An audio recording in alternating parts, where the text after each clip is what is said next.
Você está se preparando para uma maratona, para uma corrida especial, para uma prova de ciclismo, para um sprint no triatlon, para uma prova de natação? Você está em preparação para uma prova do TAF, para passar na Polícia Rodoviária Federal, para passar na Polícia Civil, na Guarda Municipal?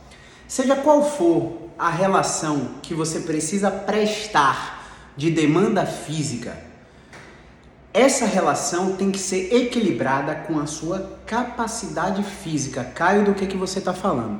Eu tô cansado de receber pacientes aqui no consultório que estão em véspera de prova, há uma semana de prova, há um mês de prova, vindo com demandas que a gente tem que fazer uma mágica para o paciente executar a prova que ele foi submetido, que ele se inscreveu. E por que isso acontece? Na nossa prática clínica, isso acontece principalmente por não respeitarmos as demandas impostas pelo nosso corpo.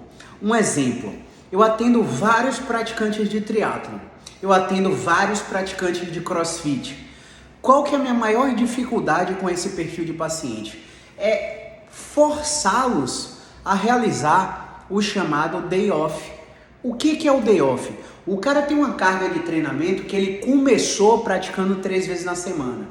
Ele evoluiu para 4 vezes na semana. Hoje, ele está 6 vezes por semana. Atualmente, ele não consegue fazer o day off, porque o domingo, que seria o descanso, a sexta, que seria o descanso, o sábado, que seria o descanso, eles vão fazer outras atividades. Então, é aquele cara que corre e aí chega no domingo para descansar, pega a bicicleta do Itaú e vai para a orla, né? Pedalar. É aquele cara que pratica natação, chega no domingo, vai dar uma corridinha, pratica musculação 6 vezes por semana, chega no domingo e vai fazer ginástica. Enfim, gente, o corpo quando submetido a estresses no princípio de sobrecarga de treinamento atlético, ele precisa de um período de recuperação, que não pode ser grande o suficiente para que ele entre no princípio de destreinamento, mas tem que ser grande o suficiente para recuperar a musculatura dele do treinamento anterior. E aí você pode cair numa miscelânea de técnicas, procedimentos e recursos oferecidos como tratamento para prevenir lesão, oferecidos como tratamento para acelerar a recuperação do treinamento. E aí eu trago aqui algumas informações de estudos científicos que comparam, através de marcadores laboratoriais, como proteína C reativa, creatinoquinase, CPK no caso, fosfocreatinoquinase, eletrólitos, né? Níveis séricos de marcadores laboratoriais que predizem lesão musculoesquelética, algum sofrimento inflamatório. Então, só para você ter uma ideia, atletas de futebol fazem esse exame sempre pós-jogo, no dia seguinte do jogo, para ver se ele pode ser submetido a nova carga de treinamento antes do próximo jogo. Então, muitas vezes você que acompanha futebol aí, vê o Flamengo, vê o Palmeiras, vê o Bahia, né? Vê seu Vitória. Você vê, tal jogador foi poupado. Por que lesionou? Não, tá com cansaço muscular. Porque ele sabe, a direção do futebol sabe que submeter esse atleta a uma nova rotina de treinamento antes de normalizar certos marcadores vai fazer com que ele aumente o risco de lesão. E um atleta nesse nível profissional lesionado é um impacto financeiro absurdo para o clube. Então a ciência do esporte evoluiu para preconizar o que é científico, para que a recuperação do atleta seja plena. E quais são os fatores que modulam essa recuperação?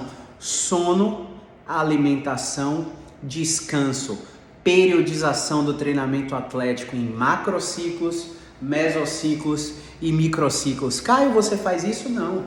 Quem faz isso é o educador físico, só que não é qualquer educador físico. É um fisiologista do exercício. É um cara que tem experiência para avaliar você e prescrever uma planilha de treinamento, um protocolo de treinamento de força, um protocolo de resistência, um protocolo que aumente a sua potência muscular, tudo isso é o educador físico que faz. Agora sim, assim como não é qualquer educador físico, não é qualquer fisioterapeuta que vai te dizer isso. E talvez isso não seja o que você queira ouvir. Por que eu estou te falando isso? Porque se eu chegasse para um atleta desse, que eu avaliasse hoje e falasse para ele, ó, a gente vai botar uma bota aqui e vai fazer um recovery. Eu vou colocar agulhas de acupuntura no seu corpo para acelerar a sua recuperação. A bota vai fazer uma compressão pneumática para melhorar a sua vascularização, o seu retorno venoso, tirar eletrólito, tirar metabólitos tóxicos produtos tóxicos do metabolismo. Olha que discurso bonito, né? Você vê um profissional da saúde falar isso para você, você acredita no discurso dele. Só que, como eu falei, as pesquisas científicas não comprovam que essas técnicas aceleram a sua recuperação. Então você está sob grande risco. Risco de quê? De não se recuperar plenamente, ir para a nova sessão de treinamento, lesionar e perder sua prova, perder sua prática esportiva. Eu, no geral, lido com pouquíssimos atletas profissionais. Lido mais com atletas amadores, que não vivem do esporte. E mesmo assim, esses atletas do perfil que eu atendo, que são amadores, que não vivem, que não se sustentam do esporte em que praticam, eles têm essa demanda. E aí você tem que ter muito cuidado para passar essas informações para esses pacientes. Porque muitas vezes o paciente chega com a lesão na coxa, com a dor na coxa, achando que tem uma lesão musculoesquelética, e aí você faz todos os testes de estresse para aquele tecido miofascial e a dor do paciente não aparece. Aí quando você faz teste de estresse articular no segmento subjacente, suprajacente,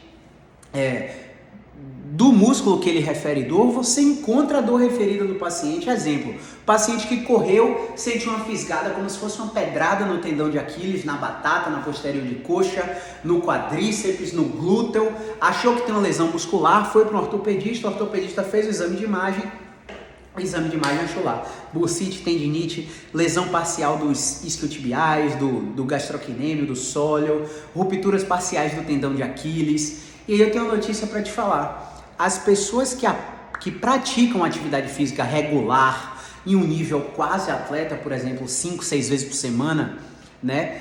Essas pessoas têm alterações morfológicas no exame de imagem que não querem dizer dor.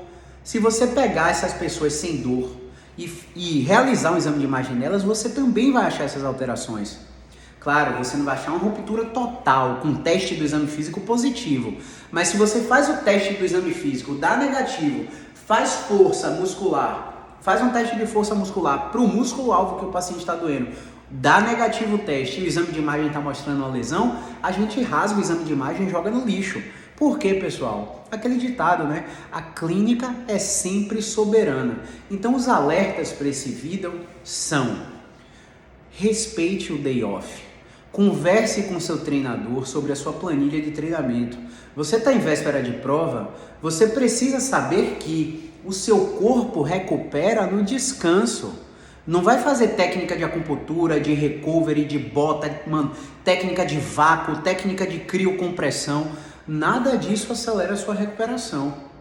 Nada disso acelera a sua recuperação. Eles vão mascarar a sua dor muscular tardia, que é própria do treinamento, e você vai treinar por cima da dor. É como se você jogasse um nimesulida, um Scaflan, um ibuprofeno, um anti-inflamatório para dentro, e o anti-inflamatório bloqueasse a sua percepção de dor no cérebro, e você vai treinar sem sentir nada. E aí quando o efeito do remédio passa, o seu problema está maior.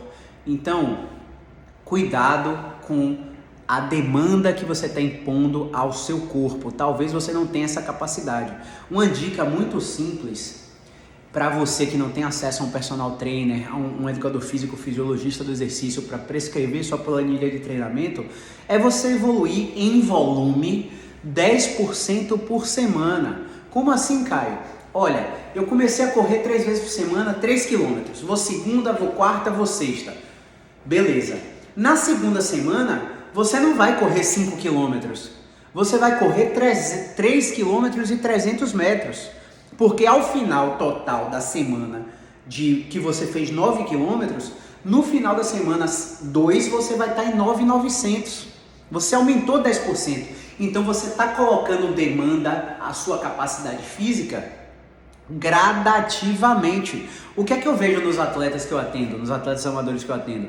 Eles, por exemplo, estão numa aula de ciclismo indoor, né? Bike fit, spin-up studio, enfim, ciclismo indoor. Aí eles estão lá numa RPM boa, tal, treinando, suando, faz aquela aula, aquela empolgação. Aí vê um colega do lado numa rotação por minuto muito maior que a dele e ele quer passar. E ele começa a passar, imprimir uma demanda que o corpo dele não está capacitado, e aí vem uma lesão musculoesquelética por causa disso. Vem uma dor muscular por causa disso, porque você está comparando o seu bastidor com o palco do colega ao lado.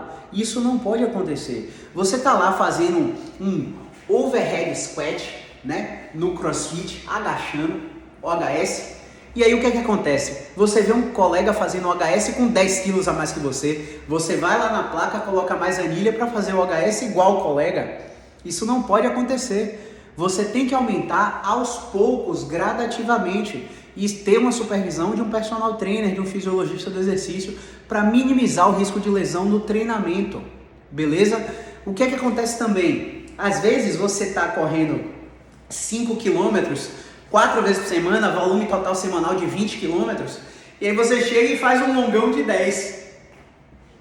Como que você pula de 5 km para 10 km? Não existe isso. Você está fazendo ciclismo lá, pedalando 20 km, do nada no final de semana você mete 40 km, vai em Itapuã e volta. É por isso que a recuperação muscular para o treino seguinte não é adequada, porque você sobrecarrega o seu sistema musculoesquelético. Então,